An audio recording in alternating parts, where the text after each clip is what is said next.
Let me present myself very quickly. My name is Hanno Klausmeier. I'm the Managing Director of VEV Platform Services. VEV stands for Vitol Electric Vehicles. Vitol is an energy trading company based in London. And a couple of years ago, Vitol, they created an electric arm called VEV, and I am heading up the French operations and also the software part of it. So I wanted to talk with you a little bit about electric vehicles and mainly e-trucks and e-buses, and of course the software to manage this. Yeah. So this will be the main part here of my presentation. Yeah. So let's start with some numbers first, with the markets. So what we typically see is that when we see those numbers here, yeah. So let me just activate this here. Thank you. No, doesn't work. No, now it works. Okay. Those are the numbers for commercial vehicles, vans, trucks, and buses. So when we see those is all included, via electric, diesel, petrol, natural gas, etc. So when somebody sees those numbers, those are the numbers from the European Association. The OEMs, the automotive producers are then starting to whine. Why is it? What is this? How can I go back? This here, okay. Then I'm starting to whine, yeah, because now, as you can see, the turnover is going down, except for the small bus segment here. The turnover is going down. Yeah, but this is a typical scenario where what we can see here, the winds are here changing. Yeah, we are in a kind of crisis mode, but in principle, a crisis mode is always something very positive because this gives also a lot of new opportunities. Yeah. So now let's take a closer look into the more details. I just looked up here the Greek numbers, yeah, for the first quarters, and due to the limited amount of time, I only looked at the Greek numbers, but believe me, the numbers for Germany, France, and United Kingdom are more or less similar. You can see here what is here happening is that you already can see here the electrification part, the electric part, which is the red part, yeah, and you don't still know, yeah, how is it evolving, yeah, and this is really the main key criteria. How is it really evolving? And now we see it here, and this is quite interesting. You can see here that especially in some big markets, even in little Greece, the numbers are going up dramatically. And these are electric trucks. We're talking about electric trucks. Yeah. So Germany here, it's 32% increase. Netherlands, nearly 200% increase.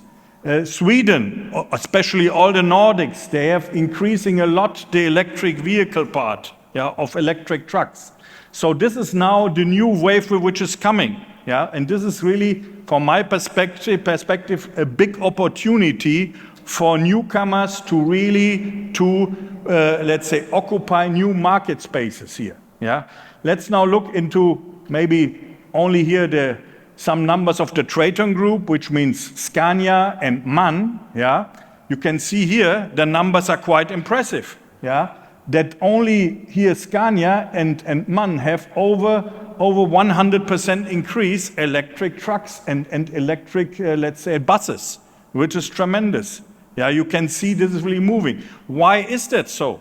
Yeah, and if you can see here, for instance, you have to see what is happening with the legislation. Recently, the European Union allowed to the member states to free the toll for the trucks, for electric trucks. They allow the member state to do this.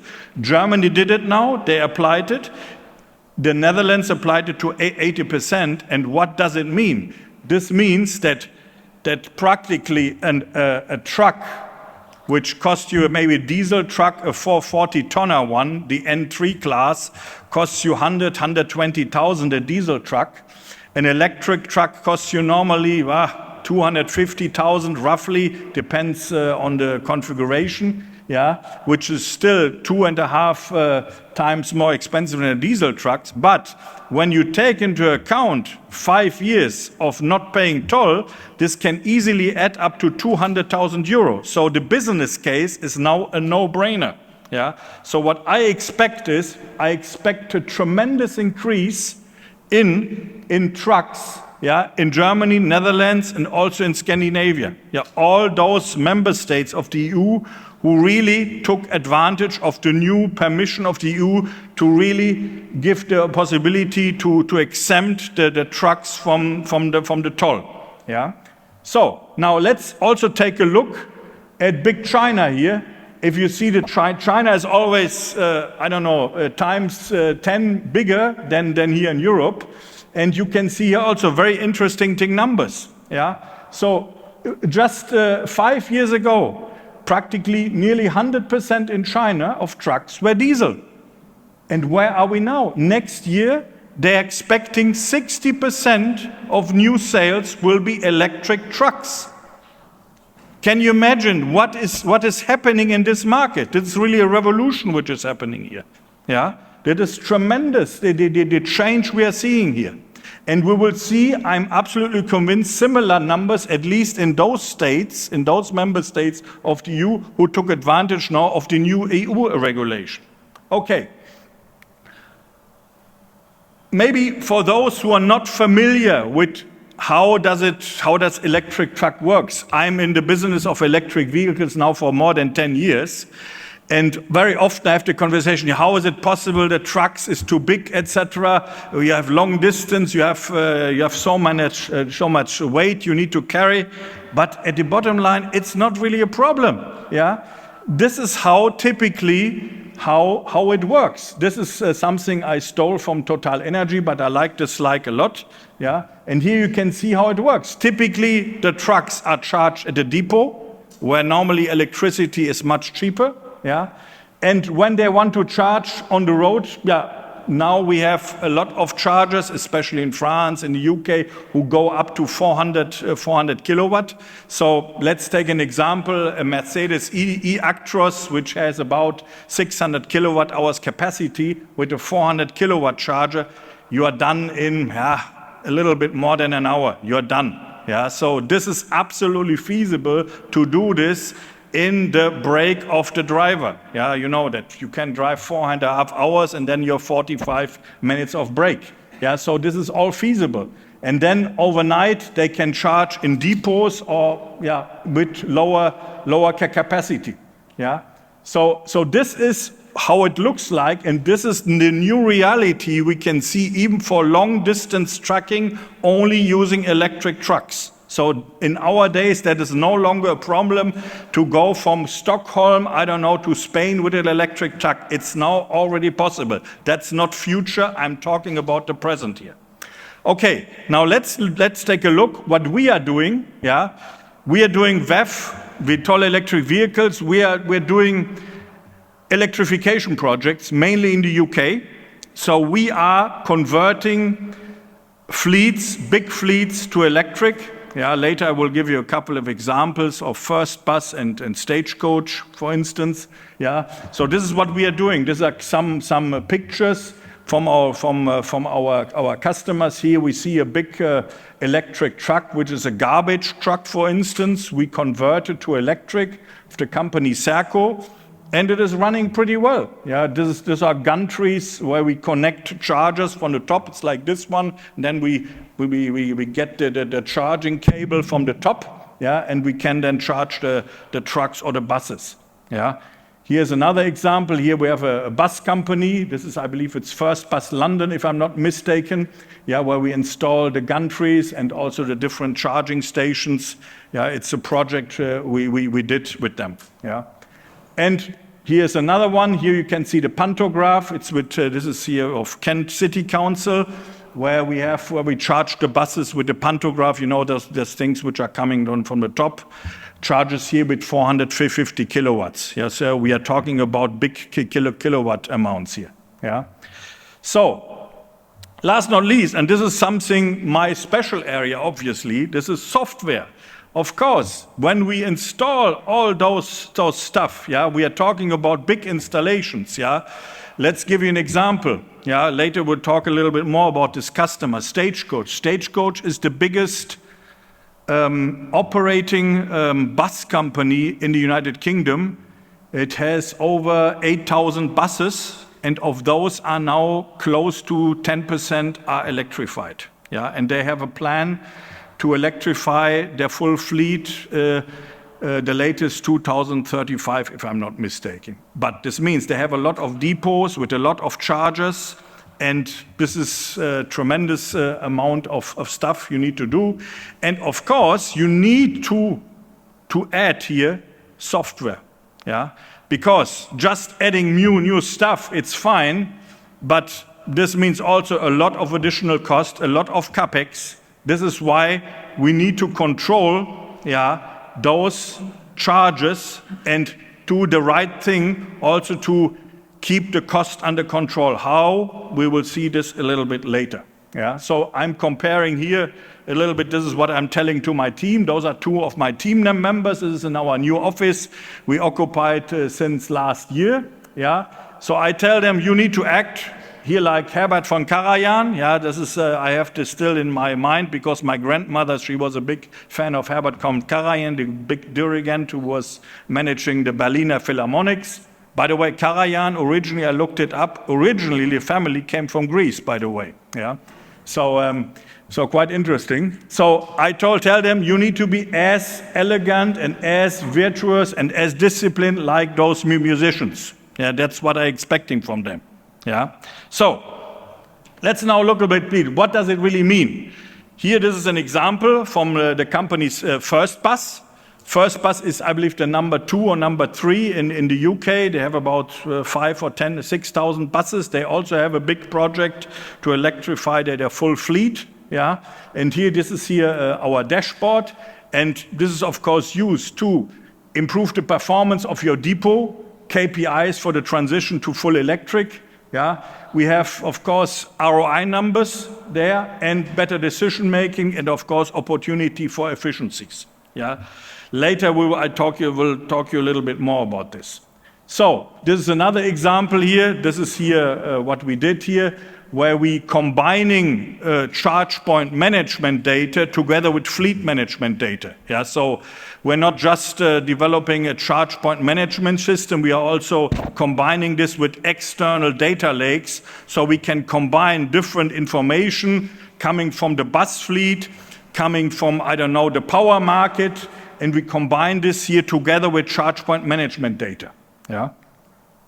Here, this is another example you can see also from First Bus. This is in the Glasgow, in the metropolitan area of Glasgow. This is the depot of Caledonia. I don't know if some of you have ever been in Glasgow, but it's a very big depot from First Bus. Yeah, quite interesting. It was also new for me. All those operators who are operating those buses, you know, you see those numbers there. Yeah, and those numbers are the numbers of the buses. And it's quite interesting. The operators, they know them by heart. They know them by heart. We were a little bit surprised because how can you handle all those fleet with just the numbers? But they know them by heart. So it was also a new discovery for me. Yeah. So, but here you can see, so this is typically fleet data, which is not directly linked to a charge point management system here. Yeah. So here's another example where we combine a charge point management system with an energy management system here. This is from our customer Dawson. Dawson is a company which is renting electric vans and other electric vehicles to end customers, and they have batteries and solar canopies installed. Yeah. And here we can see it in our dashboard. We can see here the input of solar and of the battery here in our system. Why is this very important? When you are electrifying depots with trucks, with buses, practically solar, the business case for solar is always positive. Yeah? whatever you can reduce from your electricity bill, do it. Yeah, the case for batteries is always a little bit, it's getting better and better, that's the good news, but solar is practically always a winner, because at the end of the day, all those companies which are dealing in logistics, there are two major costs, personnel costs and fuel cost. Fuel cost in our days is then electricity, obviously.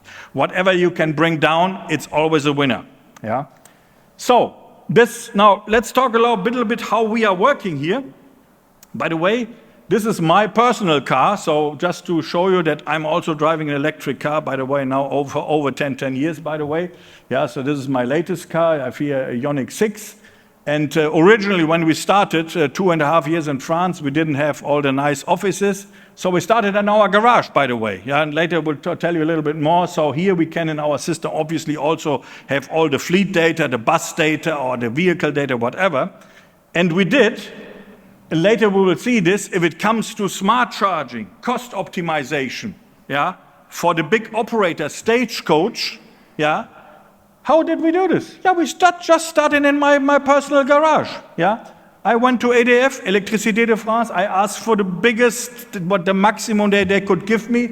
Okay, they gave me 36 kilovolt ampere, not that much, but we fine-tuned it so much. We did over 300 sessions. You can see it here. By the way, my wife is here with me. If you don't believe me, you can ask her. She was helping me managing the garage, etc. So this is what we did. You can see here, we were constantly charging 3 or 4 parallel cars in order to figure out what if Stagecoach wants to optimize. So we did it in a small universe to transpose then later on a bigger scale. Now, let's forget now here what we did here in my garage.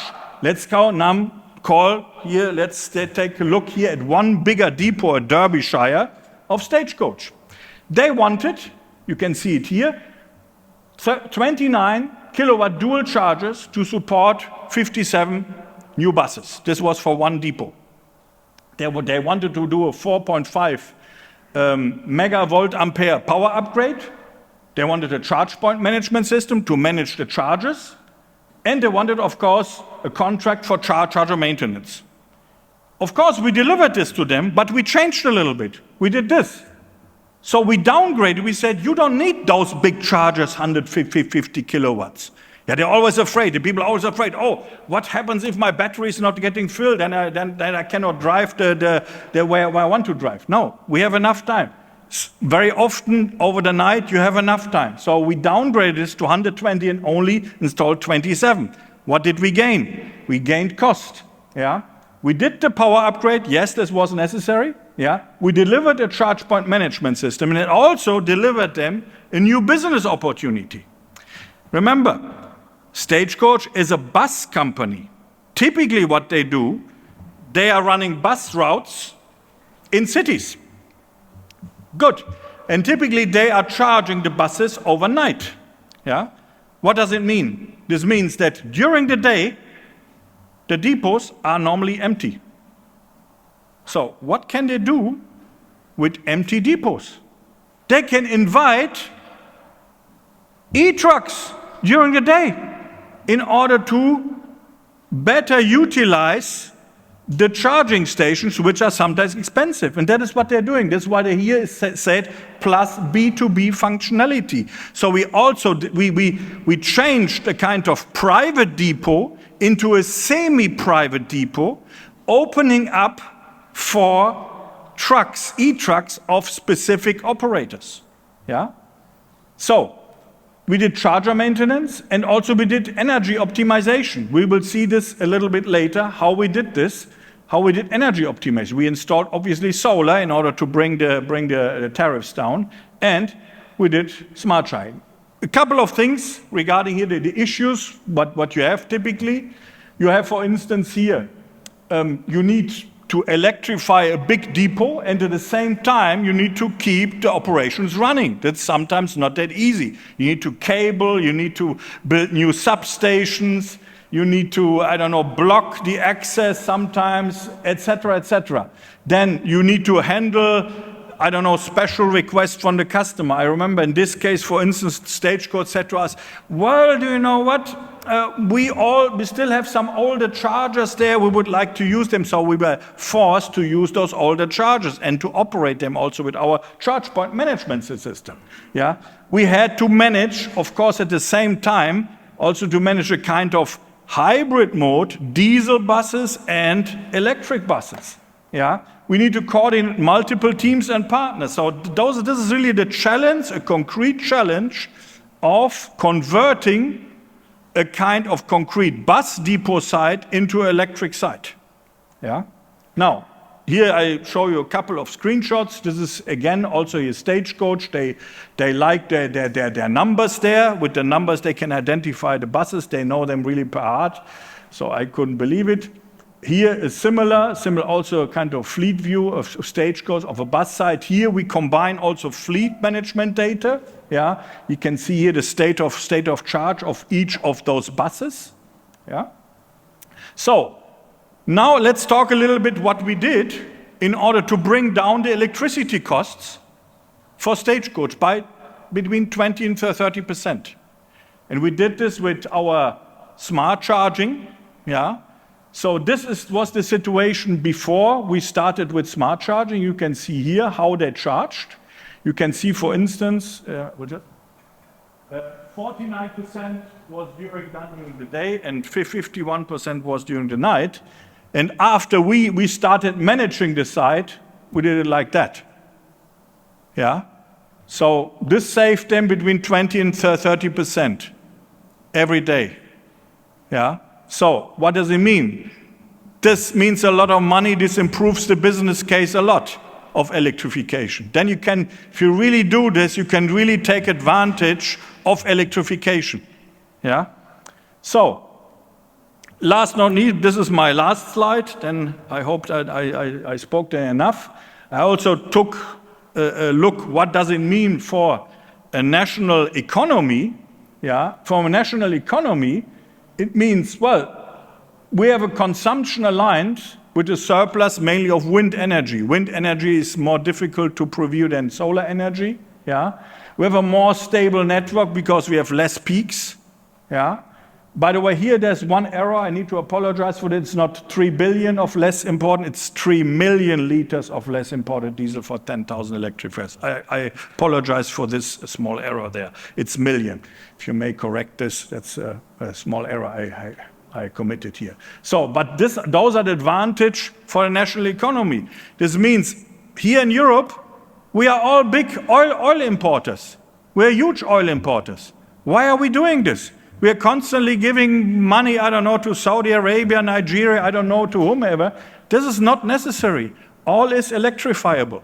Yeah, maybe to come to some macro numbers. If we see the transport, I believe one of my predecessors who spoke here spoke about that the transport sector is the sector which is right now the least electrified. And he was absolutely right.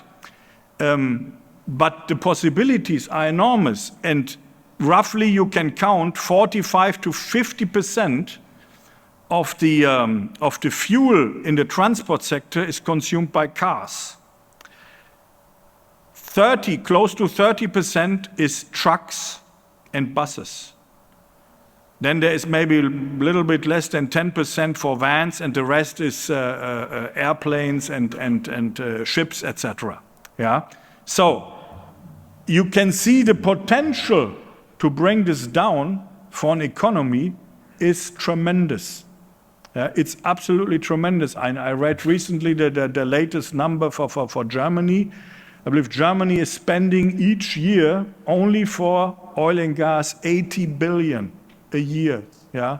So I'm not saying, but in Greece you have it proportionally a bit lower, but it's tremendous the amount of let's say savings you have for the national economy. And also you can, with intelligent software, that's I believe in software is so important, with intelligent software you can manage the demand and have the electricity demand at the right moment when the prices are low, or with other words, when there's a lot of supply of electricity like wind or solar in the grid. So, having said that, I wanted to thank you for the attention and and I'm open for questions if there are any.